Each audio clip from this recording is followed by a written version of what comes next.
Welcome back into the Pick and Roll NBA podcast with Jet and Sap, presented by Full Press Coverage. We now have 2 games in the books in the NBA Finals, and the Phoenix Suns have held home court advantage. They've won both their games at home, so they are now up 2-0 over the Milwaukee Bucks. Last night was, even though the score was relatively similar to Game 1, Sap, the way that Phoenix did it and the way that Milwaukee was able to achieve their final outcome was pretty different than from Game 1. In a lot of ways, Giannis was fantastic, and his teammates really let him down. And it was Devin Booker who really was the catalyst for Phoenix. So a little bit of a different story, but the same result at the end of the day, Sap. Yeah, I think you see, Jet, that Phoenix is just a better constructed team. Um, Last night, DeAndre Ayton didn't play all that well at center. He seemed to be somewhat lethargic, a little bit out of it. We saw during one timeout that head coach Monty Williams was trying to motivate DeAndre Ayton, and I love the way he did that. He said, it's not that you're playing poorly tonight, it's that you've set the bar so high that you have to go reach that bar. So let's go out and do it. I think Monty Williams, I said this months ago, should have been coach of the year. I absolutely love the guy. He's one of the reasons I'm rooting for Phoenix to recover from what happened in his life when he lost his wife several years ago in I'd a like to car know, Sap, accident is incredible. in that same situation, what would say Stan Van Gundy have said to Oh DeAndre? man, you gotta. What are you doing out there? You gotta be. You're lazy. And then the kid would have just like tuned him out. I mean, Monty Williams is just And I fantastic. think I'll do what Brad Stevens would have done. Just Right? Yeah, whatever. It's just not your night, yeah. DeAndre. It Not your is what it night. is. It is what it Yeah, I mean, is. Monty Williams is inspirational, but he's not, browbeating someone. So he tried to get DeAndre Ayton going last night, who wasn't at his normal level, but Devin Booker was at Devin Booker's level as he scored 31 points at 5 rebounds, 6 assists. Chris Paul did what Chris Paul does, 23 and 8. But I thought Milwaukee did a really good job of harassing him, especially in the first quarter. And I think maybe Chris Paul's dealing with some hand injury because his dribble didn't seem to be as effective as it's been in the past. So Milwaukee did a really good job being aggressive with him. They were aggressive in the first quarter, going to the basket. They just weren't making enough shots. When you saw the end of the first quarter, Milwaukee only up 3 after the way they played, I just felt Phoenix was going to win the game. Phoenix was hitting a lot of threes in the first quarter. They had 8 threes in the first quarter. They shot 20 of 40 for the game from 3. If you shoot 50% on 40 attempts, you're generally going to win, and that's what Yeah, Phoenix did. that's crazy. They were sensational from 3, and they're not necessarily a great 3-point shooting team, but Jay Crowder was hot from there. Devin Booker, obviously. Mikal Bridges had a great game, 27 and 7. So it seems like when a player like DeAndre Ayton's having an off night, then Mikal Bridges steps up, or Jay Crowder plays well.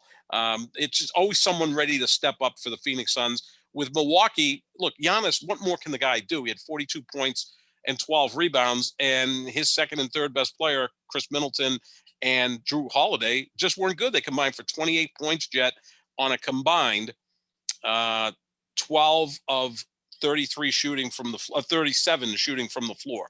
12 for 37 from the floor, 2 for 9 on threes. That's just not good. Not good No. at all. They have to step up and play better. No, that was, Sap, Milwaukee was at the free throw line more. They won the turnover battle. They won the rebound battle, but they got absolutely destroyed when it came to 3-point shooting. 9 of 31 from 3, 29%. And as you mentioned, Milwaukee, 20 of 40, a nice even 50%. That's the game right there. Giannis didn't get enough help. And I hope I don't know if it will, Sap, but I hope it puts to bed the dumb Skip Bayless take of they're better without Giannis. I just don't see his game isn't like he has to be so dominant that nobody else can get involved. Middleton and Holiday had plenty of chances to score the basketball. They just were bricking everything in sight. Jet, as I said last night, 12 of 37 from the floor, Middleton and Holiday combined, 2 of 9 from 3. In the first 2 games of this series, Middleton is 17 for 42, that's 40%. Holiday is 11 of 35, that's 31%. Combined, they've taken 77 shots in 2 games. That's a lot of shots. That's more than 19 shots per game per player, and they're hitting 36%. That's not good enough. The problem here is Chris Middleton. In the prior 2 series, this is kind of interesting looking back at these numbers. In the first 2 games of the last 2 series, he averaged 15 per game. In games 3 through 7, he's averaged 28 points per game. So he seems to get off to a slow start in these series in games 1 and 2. But he's not a great enough player to say, well, I'm just feeling my way out. I'm going to see what I can do to attack the team. He's not LeBron James. He's not Right. Kevin Durant. He's not Bill Belichick. That's like something Bill Belichick does, right? In the first quarter of a Super Bowl, where they kind of feel out the opponent and then they make the adjustments in the second, third, and fourth quarter. This is Chris Middleton. He's been to 2 All-Star games. And quite frankly, the 2 All-Star games he went to is because Milwaukee had the best record in the NBA those 2 years. You have to have a second player on your squad make it if you have the best record, right? Giannis is a given that he's going to make the All-Star team. So they had to put someone else on Milwaukee in the All-Star game. It was Chris Middleton. And if I hear again from Skip Bayless that Giannis is playing with 3 All-Stars, I'm going to bash my head off the window, because Chris Middleton went twice again because they needed a second player in Milwaukee to make the All-Star team. Brooke Lopez has played in 1 All-Star game. That was in 2013. Drew Holiday has played in 1 All-Star game. That was also in 2013. Those 2 guys made their 1 appearance in an All-Star game before Giannis was even in the league. So he's not playing with 3 All-Stars. He's playing with 3 good players who ridiculous. are really good sometimes and really bad other times. Drew Holiday, we both love him, love his Technically game. 4 All-Stars, Sap. Jeff Teague is also on the team and made an All-Star. That's right. I forgot about him. He's also an All-Star. I'm surprised Skip didn't mention that today. Here's the thing, too. Drew Holiday, as much as we love him, we love the player, right? I mean, he plays excellent defense. He's a team guy, a great character guy. Have you ever seen a really accomplished player miss that many layups? I mean, last night he had one play. Yeah, that he just stripped the ball. I think it was from Chris Paul, streaked down the court, and just missed a layup. He missed He should just pull it out at this point, right? Just pull it back out to half and run a half-court offense instead of trying to get a layup. Yeah, give Pat Connaughton a shot, who actually was probably the Bucks' second best player last night. The local guy from Arlington and Belmont, Pat Connaughton, who's a nice bench piece, but he can't be your second best player if you're in the NBA Finals. And again, there's nonsense about Giannis not being a great player, or that the Bucks are better without Giannis. So far in this series, there have been 96 minutes played, and I know I'm throwing a lot of numbers here, but kind of backs up my point.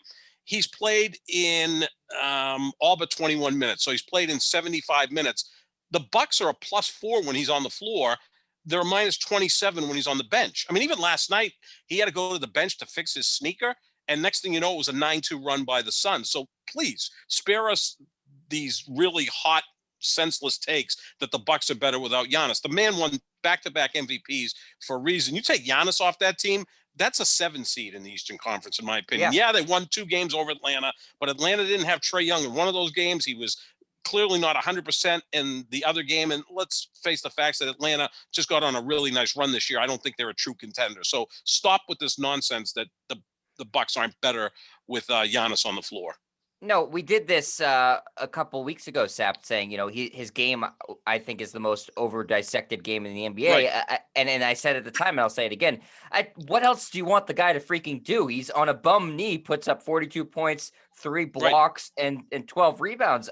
He even hit his free throws at a decent enough clip for him last night. I just, what else are you expecting out of this guy? It's getting he's not Michael Jordan. He's not Magic Johnson. He's not Larry Bird. He's not LeBron James. No, he's not. He's pretty freaking damn good. And he had an excellent game last night. He was, regardless of how good Devin Booker was, Giannis was still the best player in the court last night. His teammates just sucked.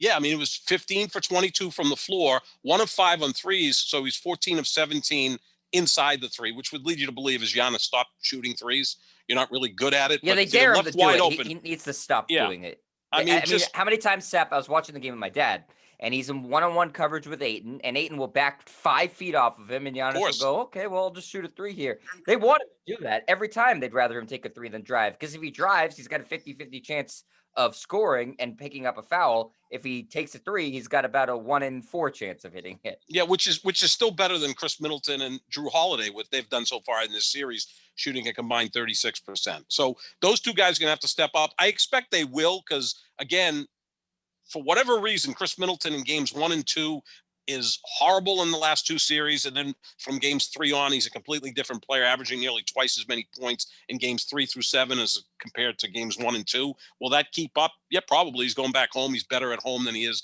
on the road. It just seems like Milwaukee's a step behind Phoenix. Like everything they try to do, Phoenix combats it. and then makes the proper adjustment, and then Milwaukee can't make the adjustment. All I'm saying with that is Phoenix is the better coach team. Monty Williams is Yeah. a better coach than Mike Budenholzer, and that's been a factor in this series, and quite frankly, it's been a factor in the playoffs. Budenholzer, the Bucks are in the finals in spite of Budenholzer. I just think he has not availed himself very well in this postseason, but he's probably saved his job by getting to the finals. Yeah, I mean, Sepp, you can't have Jay Crowder and Mikal Bridges outplay Chris Middleton and Drew Holiday. Right. You just That's can't. right. I mean, you'll never win a game. I don't care if Giannis has 60 points in that game. You just will never win Yep. if those two role players from the Suns, and I'm not trying to disparage them, but on this team they are role players. If they outplaying the two other supposed stars of the Bucks, then you have no chance in hell of beating this team. Those guys need to step up. Middleton, I mean, maybe they should tell him he's playing the Celtics, because every time he plays against the Celtics, he puts up like 40. So, maybe they should tell him that. And Drew Holiday, again, you're right. He's missing too many layups. He still brings it defensively, and I thought he did play well defensively last night, but 7 of 21 from the floor is not going to get it done. You make a great point, Jet. When Phoenix's fourth and fifth best players, which are Mikal Bridges and Jay Crowder, outplay Milwaukee's second and third best player, which are Chris Middleton and Drew Holiday, forget it. Giannis is going to have to put up 60, and even then that may not be enough. And he was efficient last night. Again, 15 of 22 from the floor. That's better than 67%.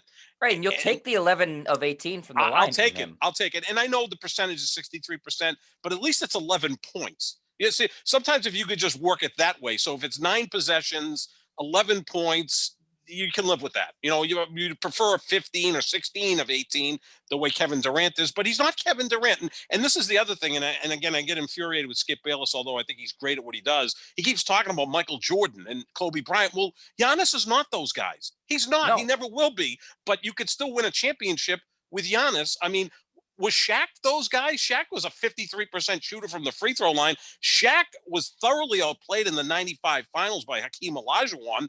Shaq finally started to win titles when he had Kobe Bryant riding shotgun and then Dwayne Wade. A big guy needs help, can't do it on his own. Kareem, as great as Kareem was, he won 6 titles, one with Oscar Robertson, who was a little past his prime by then, but still very effective, and 5 with Magic Johnson. Big guys don't win titles on their own, with the possible exception of Bill Russell, but he also had a damn great team around him. Yeah, everybody around him was in the Hall of Fame. Yeah, partly because of him. I mean, that's Seth true. Sanders and Casey Jones are in the Hall of Fame. Yeah, I got to play with Bill Russell. We'll see some of the Patriots getting into the Hall of Fame because of Tom Brady, right? When these ultimate winners. But yeah, I mean, big guys need help. I mean, and Giannis, to me, is still a big. He's not a slasher, although he does some of that.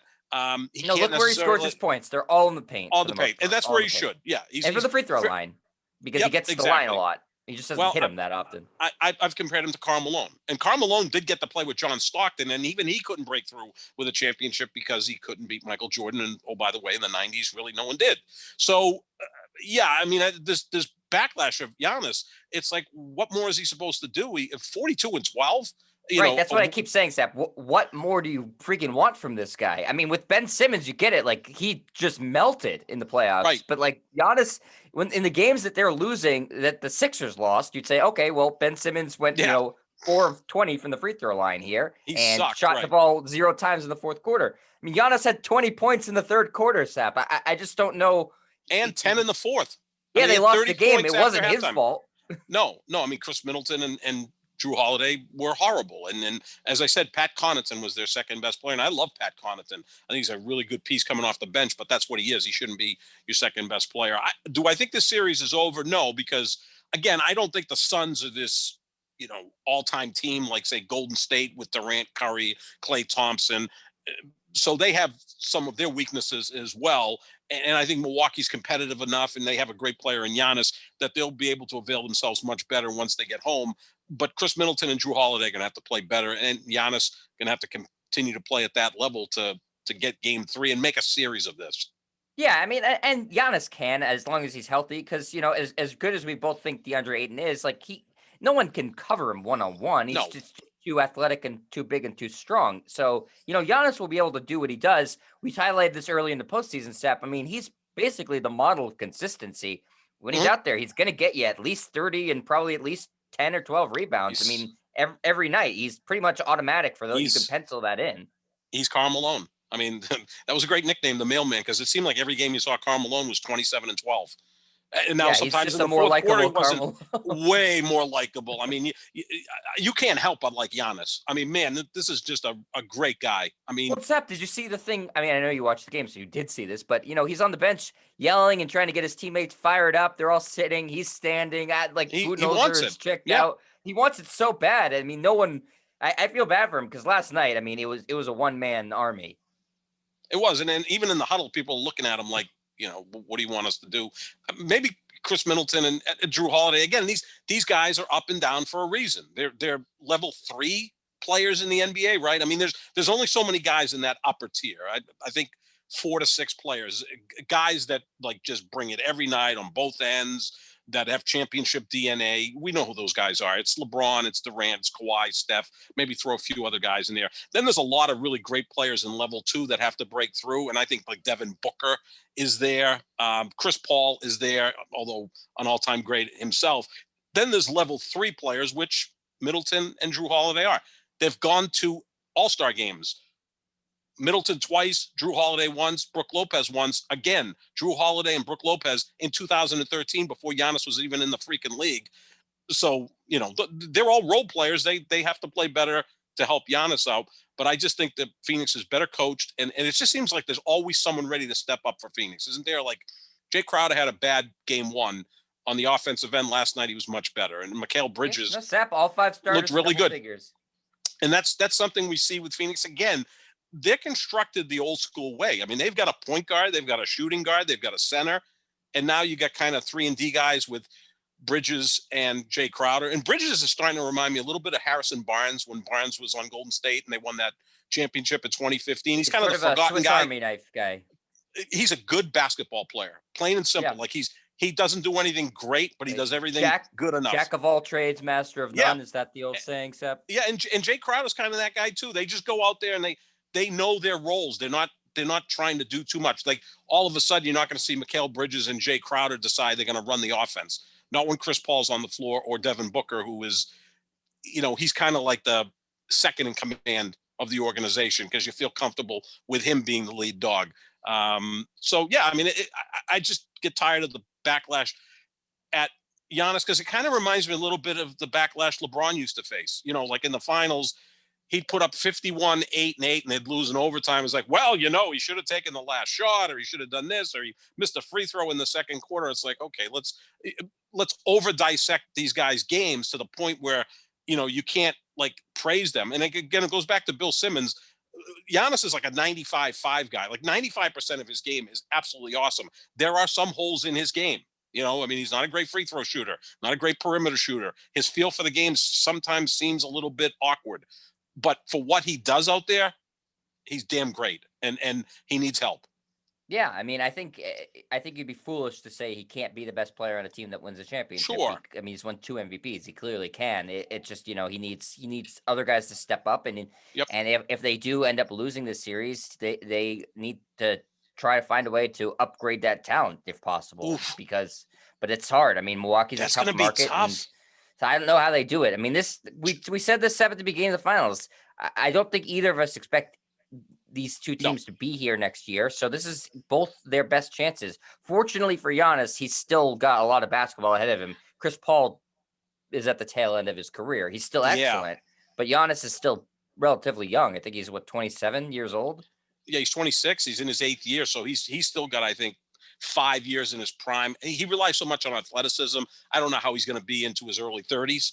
Not like LeBron, who does rely on athleticism, but has the IQ that's through the roof that he can still be a great player at 36, losing some of his athleticism. I don't know if Giannis can be that guy. But yeah, I mean, look at Milwaukee's situation. They've got Drew Holiday and Chris Middleton signed for several years. I think they both have 4 years at nearly max money. So they're like all in with Middleton and Drew Holiday. Where do they get anybody? They gave a ton of first-round picks to get Drew Holiday. And I'm looking at the roster and saying, imagine if Milwaukee could have went ahead and got Chris Paul. Like Chris Paul would have been the perfect fit for a bunch of teams. Like imagine if I think a lot of people thought that Milwaukee was going to make that move for Chris Paul too. But, or if Phoenix Milwaukee beat him to the punch. Right. or if Milwaukee went on James Harden, but it was too late because they'd given all their first round picks for Holiday, a player we both love, and we love Chris Middleton. I mean, they're again, Milwaukee's an incredibly likable team. I mean, Chris Middleton is one of the smartest, more likable guys in this league, as is Drew Holiday. I mean, he's always up for like NBA Man of the Year. I mean, no one's saying that, but when it gets out onto the court, at some point you say, look, this is a guy we like to hang out with, or have our cousin marry or whatever.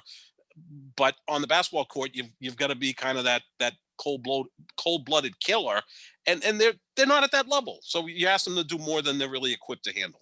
Yeah, no, I think they've done about the best job they could possibly Yeah. do in terms of building this team. I mean, maybe you can look and say, well, they're all constantly drafting late in the draft, so maybe there was a draft pick that they could have gotten the hit on somebody that somebody else did. But that's, you're kind of shooting darts blindfolded there.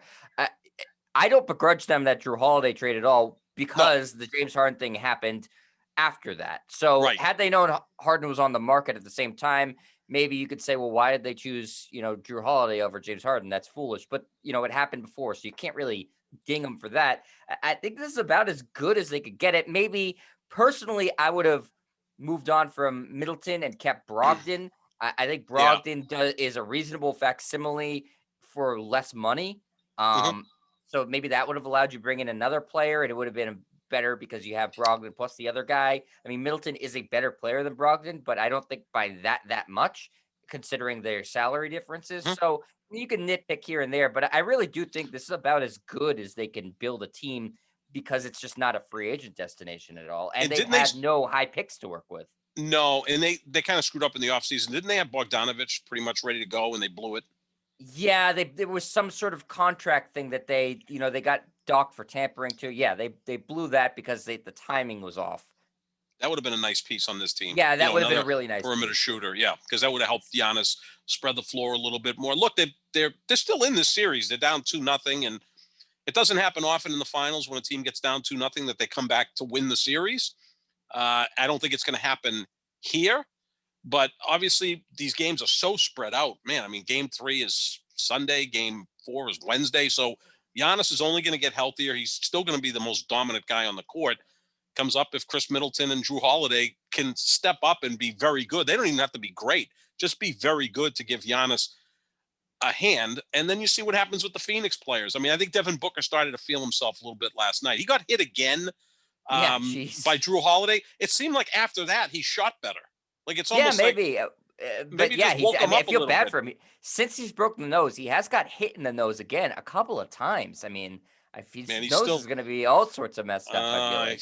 He's still a good-looking dude, though. Yeah, he's a handsome guy, but maybe he's going to need some. Kyrie Irving can recommend him a rhinoplasty doctor or something after the season. I've developed a man crush on that guy. Also because the way he handles himself and everything you read, he's just a really good kid. He's an old soul. You see the cars he shows up with, the way he dresses. Yeah. He almost has the feel of an NFL quarterback. That's why I like Jalen Suggs so much coming out of Gonzaga. They feel like NFL quarterbacks. Like they command the room. He was a great quarterback, and I bet Devin Booker, if he so chose, would have been a hell of a high school quarterback as well. I mean, they carry themselves in a very mature manner. Like Devin Booker's 24, he feels 34. Like he's got that deep voice. He's very measured. I love. I also think part of it's the influence of Chris Paul. I mean, absolutely teaching them how to be professionals. Yep, and how to play have some dirty moves out there, which is okay, because Chris Paul will play dirty from time to time. I think Chris Paul has a screw loose. At some point, it almost feels like he's apt to. That's why he and Rondo had such great matchups, because I think he got two crazed competitors. Yeah, exactly. Who just would literally punch you in the nuts if it meant winning. Which you want guys like that on your team because you need that edge. Which is funny because Chris Paul, I know, is really close with LeBron James, but their personalities are not similar. No, LeBron's very passive aggressive, and LeBron's never been a dirty player. I mean, if anything, he doesn't want to hurt anybody. When you're he's some of the same things with LeBron is like with Will Chamberlain, where they were just so physically better than everybody. Yeah, when you're bigger, stronger, faster than you almost don't want to hurt anybody. It's almost like a giant bear that's playing with a a smaller animal inadvertently hurts them because he's just so much bigger and stronger. So yeah, maybe that's why they get along though. Opposites attract, and um, you know, Chris Paul sometimes is like that bantam rooster. And I'm watching him walking around the court, and a week ago or 2 weeks ago, they had Dustin Pedroia night at Fenway Park. Yeah. He kind of reminds me of Pedroia, or Pedroia reminds me of him, like the smallest guy, very, in your face, tough, competitive. And I'm like, geez, these guys kind of remind me of each other, like, and they have to play Yeah. that way because I mean, they're I really have much developed smaller. a liking for Chris Oh yeah, Paul. me too. And I did like Dustin Pedroia for a while until I started working in the media and sort of Right. realized how he was treating other people who weren't baseball, Yep. who weren't baseball players. I mean, he Hmm. just struck me as a dick. I don't know. Chris Paul seems pretty good with the media for the most part. Yeah. I know it's different in the NBA versus the MLB, and Well, it's different baseball with being players suck in a Red general Sox. with the media. Yeah, I mean, if you're a Yeah. Red Sox, you inadvertently, become a dickhead to the media. With Really, I mean, he did become such a dickhead, Oh, Dustin yeah, Pedroia, towards the end of his and a career. lot of that fake intensity. Like I always used to laugh that the ball would be by him and then he'd dive and get his uniform dirty. Like me, I like smooth. Like Yeah. Barry Bonds But was no, never I diving get what after you're balls, but saying, Sap, in terms yeah, of, the small guy who's super, super yeah. competitive, maybe they achieve more than what their stature would indicate. Well, they had to be right. Yeah, I mean, Chris Paul's is he 5'11"?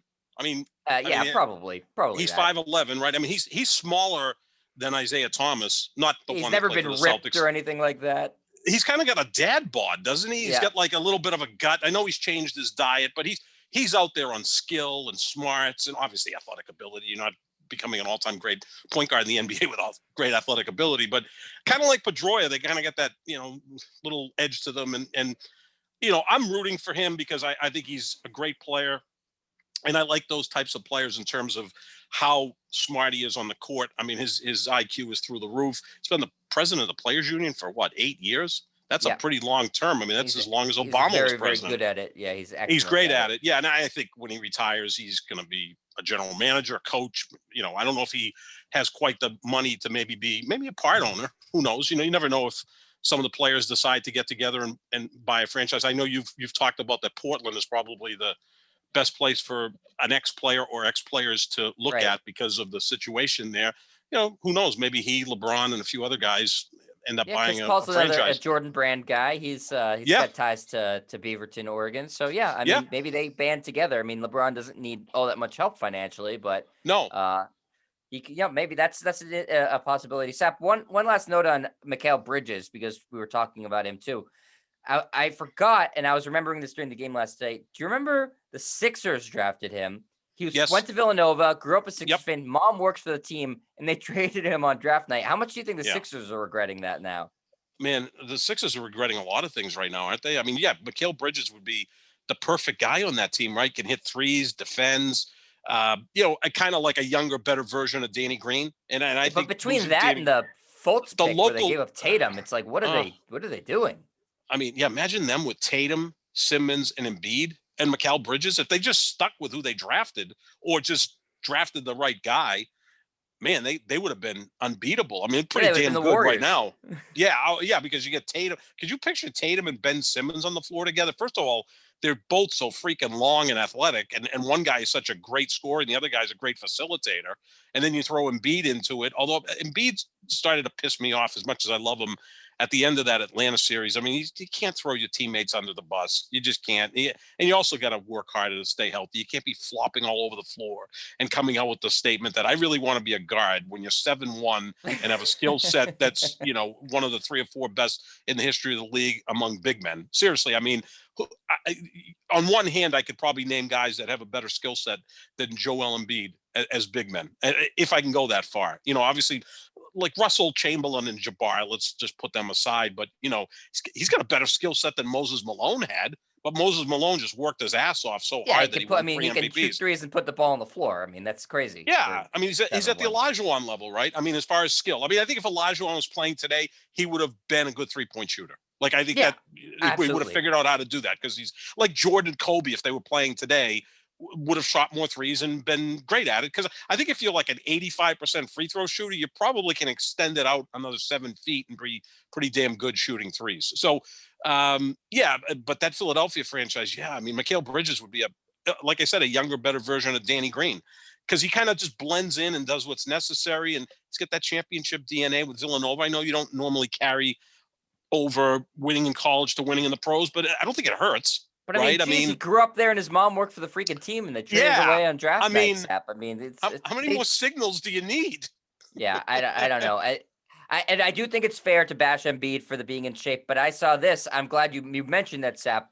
Your guy, Shannon Sharp, was Yes. criticizing Giannis for not being in good enough shape. Is Shannon Sharp on drugs? Giannis is in No. phenomenal. Okay. There's a difference, though, Jet. There's a difference between, I mean, Giannis looks incredible. Like, Giannis to me is a big version of Russell Westbrook. Like, he may have like the best body in the NBA. I'm sounding, like I'm falling in love with guys between Devin Booker's looks and Giannis's body, but so be it. Giannis has a phenomenal body. He's 6'11", 250 muscle and everything, but his cardio may not be quite there. I think what happened with Giannis is he normally doesn't play more than 32 or 33 minutes a game throughout the season. So maybe when you ramp it up in the postseason, the cardio is not where it should be. And let's not forget, the guy was hurt. Like, he Right. was I out just for don't know 7 what to Skip 10 was days. what Shannon was talking about. He played 40 minutes Yeah. last night, Sap. Yeah, I and mean, he's and he played was really 75 good. minutes in these games. Yeah, he's, like I said, 75 minutes he's played in this series. When he's on the court, Milwaukee's +4. The 21 minutes he's not on the floor, they're -27. That should put to bed the notion that the Bucks are better without Giannis. And again, I'm not a huge plus minus guy, but that's pretty pronounced. Again, Shannon, I love Shannon and Skip. They're entertaining to watch, but that's what they are there for, to be entertaining. So they're going to say some crazy things. I mean, Skip thought that Tom Brady golfed better than Aaron Rodgers during the match a few days ago, which, Well, he if was you have, never going to say anything otherwise. no, Aaron No Rodgers could have. matter what happened. Aaron Rodgers outplayed Phil Mickelson and Bryson DeChambeau, not just Brady. He was the best golfer of the four, and of course, Skip, will bring up the NFC Championship game when he missed a pass early in the fourth quarter. That's what Right. Skip does, but hey, he makes $8 million a year, which is almost what Maria Taylor apparently is looking for at ESPN. So that's going to be an interesting story, Jack, because her contract runs out before the finals is over. Yeah. So they're going to pay her per diem. Yeah, I don't know what they're going to do there. I would think that it would be mutually beneficial to just say, we'll extend out whatever the pro rata Right. is over the rest of the finals, and then pick it up from there. Because I don't think it helps. It doesn't help them to have her just leave in the middle of the finals. It certainly doesn't help her to leave in the middle of the finals. So maybe they come to some sort of agreement. But she's asking for what Stephen A is making, then she's insane. I mean, That's she does crazy. a great job. But that's Yep. no one's tuning in to watch her. Period. No one is, and No. that's not a knock on her. That's the case Oh. with 99.9% of people who host on ESPN or Fox. There's only like a very small amount of people who someone says, "Oh, this person is on talking about sports. I'm going to listen to them." That's why they make so much more money than everybody else. It's Stephen A. Smith, right? It's Skip. It's Coward. Those are opinion people. She's a host. She's damn good at it. But yeah, I mean, are you watching the TNT basketball pregame and postgame show for Ernie Johnson? And I love Ernie Johnson. He's the perfect guy with those guys. No, you're watching it to hear Charles Barkley, Shaq, and Kenny Smith. So right. yeah, And, I mean, if you're really aware, Ernie Johnson, believe me, knows that. Oh God, he accepts and it. Isn't asking for more money than no, them. no. I mean, Stephen A. Smith is the number one guy at ESPN. And deservedly so. I think he's fantastic. First of all, I don't know of anybody that works harder than Stephen A. Smith. Like he's always on. He's on radio. He's on TV. He's on an app. I mean, he's the hardest working man in sports media. Does shows on vacation from his he's cell awesome. phone. Oh, I love Stephen A. Smith. He's a fellow Aaron Rodgers sycophant, so that's why we probably would hit it off. But no, he's great, and Greeny's great at what he does on Get Up, and Van Pelt on SportsCenter. Those are the three marquee guys. For a while, Tirico was there when he was doing Monday Night Football, but he's no longer there. And Gruden, who I thought was way overrated as an analyst, was also a big part of the network, making a lot of money. And Maria Taylor's great. They offered her $5 million a year and she refused it. Now it's down to $3 million a year. So I think she's overvalued her worth, or her agent has. I know that she's got plenty of options, maybe with NBC or with any other network, she's fantastic. I think No, she other does. options is great, but no one's going to pay her $8 million. No, take the $5 million you were offered last year while ESPN was cutting salaries. Like, Yeah. that's a whole other story. But it would be kind of who they're going to have hosted. Would they bring Rachel Nichols back to host? That would not be a good look. No, that would not be good. I mean, Perk. Oh God, yeah, absolutely. Did you see him out there with the makeup artist? Because he's in Arizona. It's hot. He's sweating through his makeup. Poor Perk. Perk's got to go with the shorts and then above with the shirt, tie, and sport coat. Go for that. Perk's. You know what? I don't know if you've seen when Perk stands. Like, he's always sitting in that throne, which is awesome. I saw him on Sports Center. He was standing, and he looked so uncomfortable when he was standing. Again, he's a tall guy, so he probably didn't want to look even taller. And the suit was kind of awkward on him. When he sits, he's got a commanding presence. Maybe he's better off with that. But I love Perk. Perk is fantastic. Yeah. One of my favorites. So Sap, I know you ran a poll earlier in the week. I think it was a couple of days ago. Now that Chris Paul is in the finals and on the precipice of winning a championship, who now takes that mantle as the best player to never reach the NBA finals? Not necessarily not win a ring, because that's a whole different debate, but to not make the finals. So who did you have on your? I know you can only do 4, which you've lamented for a long time. But who was your 4 people on your poll? Well, I wish I did it over, because I kind of left one guy off that probably should have been on there. But I had Steve Nash, Carmelo Anthony, Bob Lanier, who was arguably the second or third best center of the 70s. It was Kareem was the best center of the 70s, and it was either Lanier and then Dave Cowens. And then Moses Malone came along later in the 70s into the 80s. And I also put George Gervin on there, multiple scoring titles, all-time great player. None of those guys ever made it to the finals. I probably should have found a way to put Dominique Wilkins in there. He's I think a top 15 scorer. Dominique never even played in the conference finals. Like Lanier, Anthony, Nash, and Gervin did make it to the conference finals.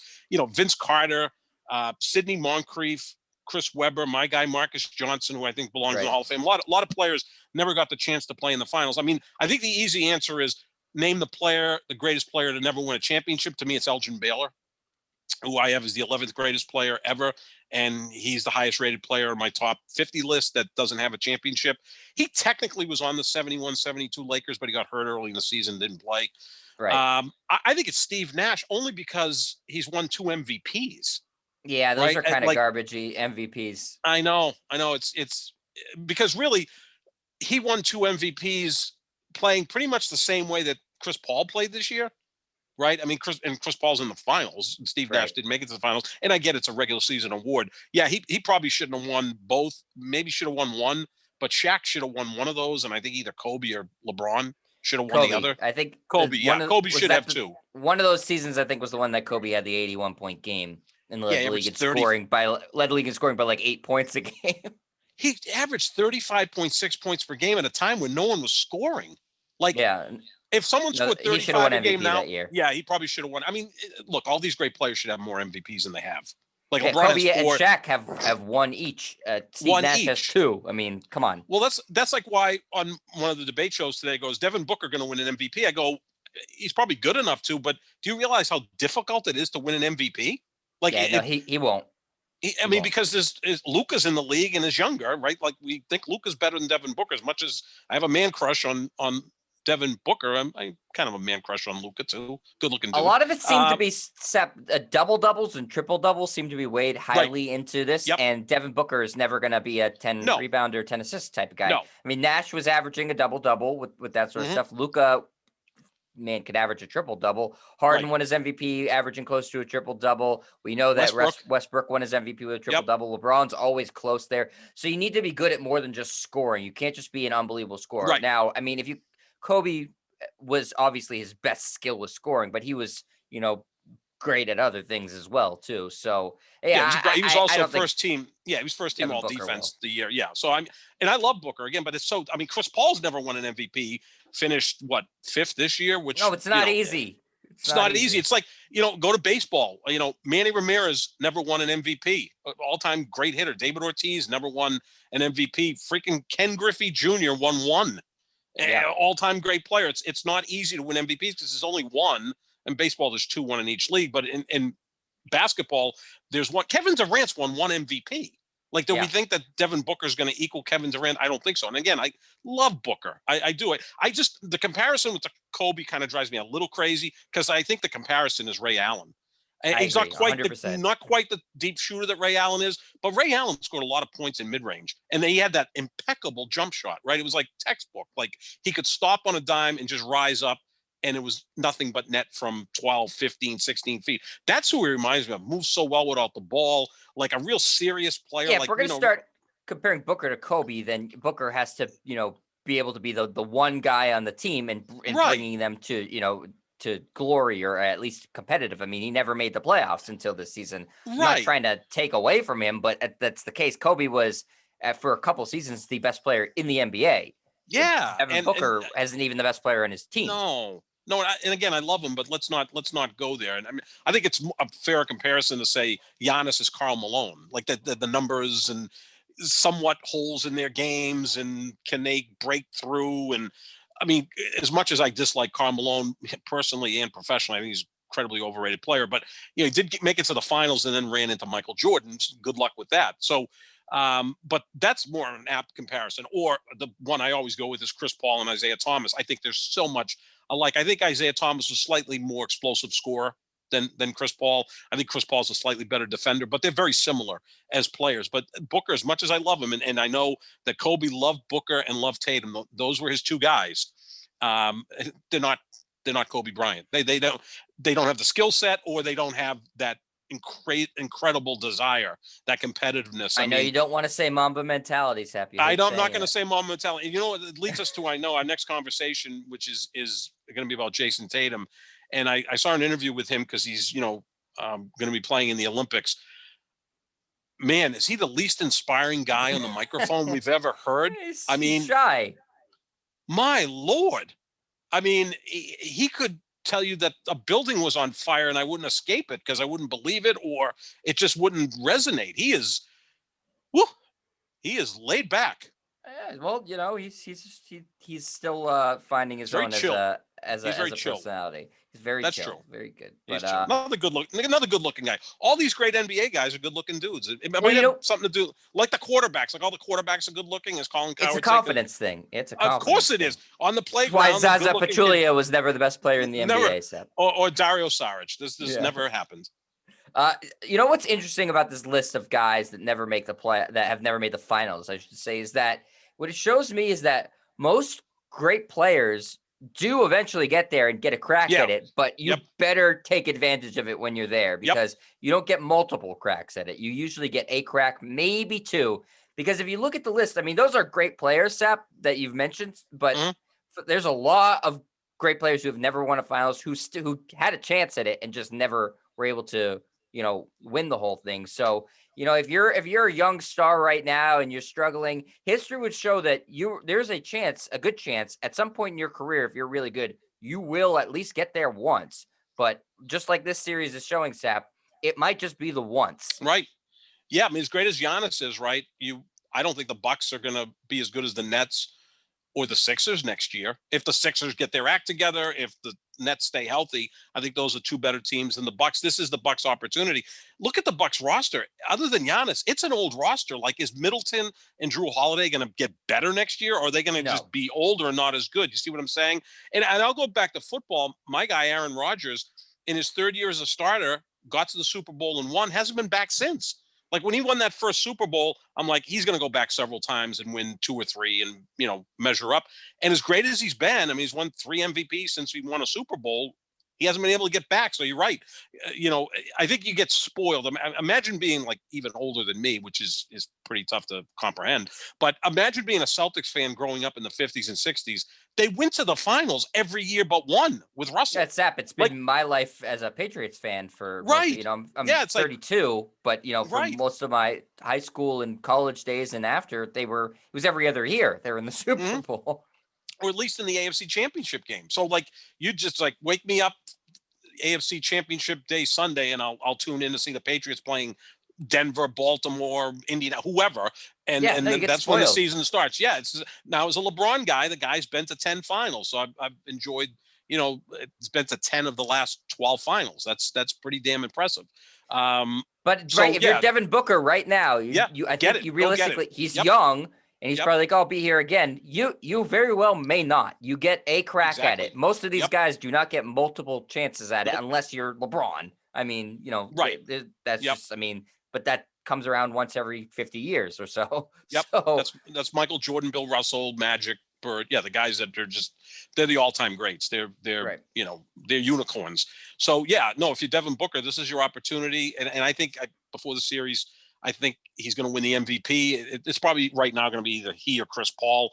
And I'm sure Chris Paul will probably get it if they both play equally well. The sentimental vote will go to Chris Paul, and I'm fine with that. But again, I don't want to give away MVPs yet. It's still 2-0 and Milwaukee's quite capable of making a series of this. The only thing is they did it against Brooklyn, but Harden got hurt in game 1, and then Kyrie got hurt in game 4, and then it came down to, can Kevin Durant carry a team, past another team by himself, and he came within an inch of doing that.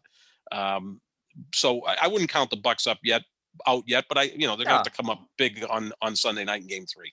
Yeah, absolutely, Sap. I'm curious, who would you have voted for on this list? Steve Nash. It would be Steve Nash because of the two MVPs. Yeah, you did say that. Sorry. It's that, but the more I look at it, I mean, George Gervin was incredible. I mean, an incredible scorer, but he was playing on the Spurs when the Lakers dominated the West. Carmelo, I think Carmelo's slightly overrated as a player. I think Paul Pierce and Carmelo Anthony are probably pretty equal as players. Pierce does have the championship, the Finals MVP. Better.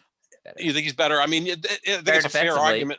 Better defensively. I mean, Carmelo was a sieve his whole career defensively, Sap. I mean, never even attempted to try to play defense. No, always looked out of shape, which Paul Pierce also looked out of shape from time to time, but he could get away with it because he played an old man's game. I loved Bob Lanier. He was just, he was the president of the Players Association back in his day, but he couldn't quite break through. Dominique was a guy who, Dominique and Carmelo Anthony, I kind of put together. I think they're both somewhat overrated as players, but nonetheless great players. Vince Carter's even a level below those guys.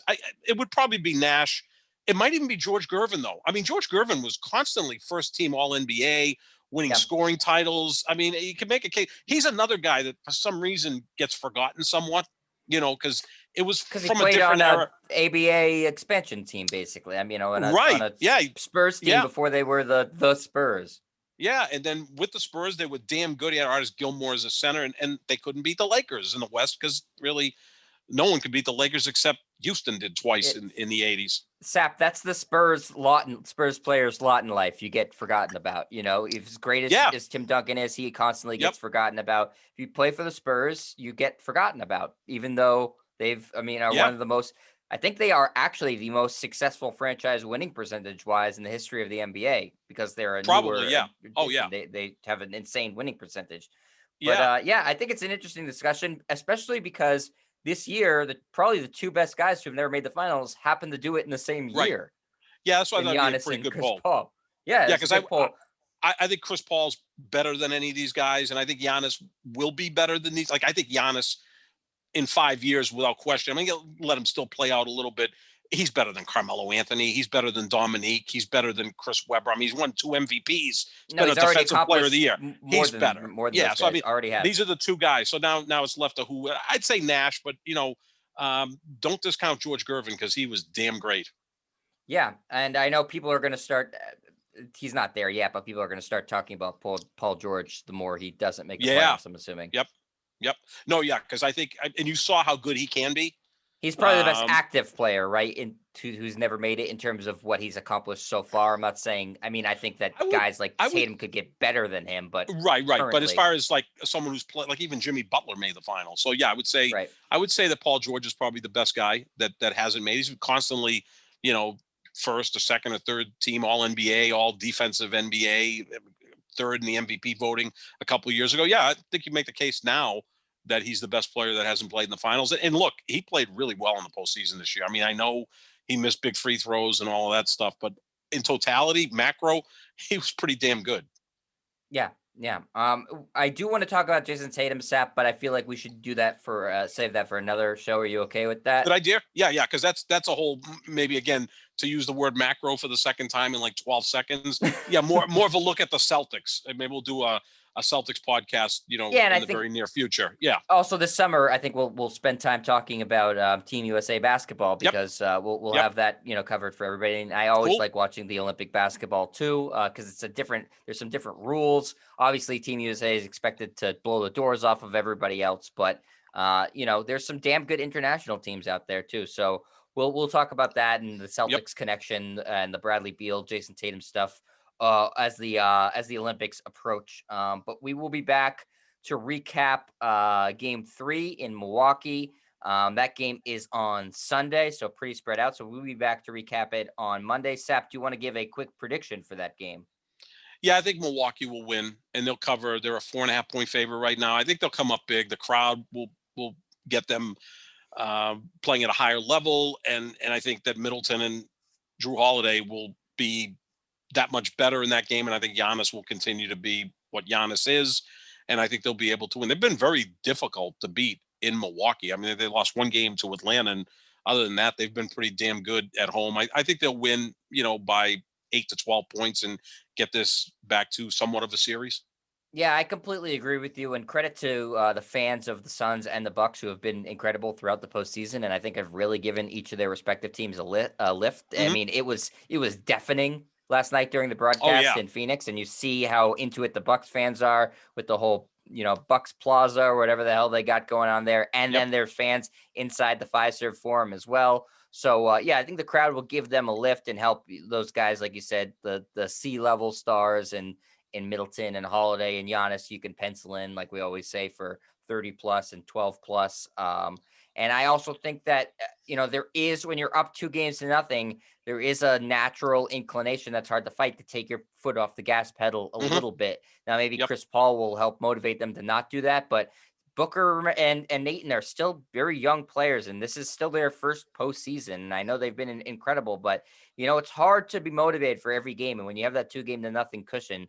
it's hard to get yourself as motivated as those 2 games with the home crowd, and you Yep. need to seize the lead. So I think Milwaukee will win by a pretty comfortable margin. I totally agree with you there, Sap. So we'll see if they actually make us look smart or make us look dumb when we are back on Monday for a new edition of the Hmm. podcast. We are the Pick and Roll NBA podcast with Jet and Sap. We are presented by Full Press Coverage. Make sure you check out their website, Full Press Coverage, for this and other great podcasts, lots of articles and content. And make sure you check out our Twitters for all the latest on the show and awesome polls from Sap, because he does have some good polls from time to time, at John Sap25 or at Jet Stryer. JETSTRIAR. You can also find our YouTube at youtube.com/JetStryer. And the podcast is wherever podcasts are found. So we will be back on Monday, and we'll talk to you then, everybody. See ya.